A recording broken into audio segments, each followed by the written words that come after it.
மக்களவைத் தேர்தலில் தமிழகத்தில் வடக்கு மற்றும் மேற்கு மாவட்டங்களை குறிவைத்து அதிமுக போட்டியிடும் என தகவல்கள் வெளியாகியுள்ளன. பாஜக, பாமக உள்ளிட்ட கட்சிகளுடன் கூட்டணி அமைத்துள்ள அதிமுக இதுவரை 15 தொகுதிகளை கூட்டணி கட்சிகளுக்கு ஒதுக்கியுள்ளது.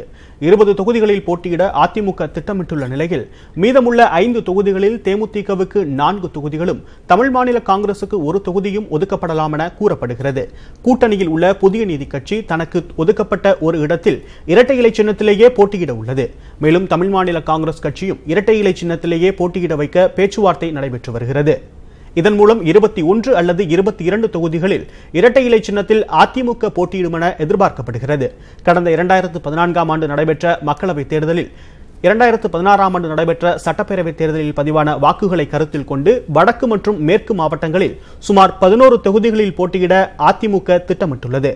அதன்படி திருவள்ளூர், தென்சென்னை, வேலூர், திருவண்ணாமலை, காஞ்சிபுரம், சிதம்பரம், நாமக்கல், திருப்பூர், சேலம், பொள்ளாச்சி மற்றும் நீலகிரி தொகுதிகளில் அதிமுக களமிறங்கும் என எதிர்பார்க்கப்படுகிறது.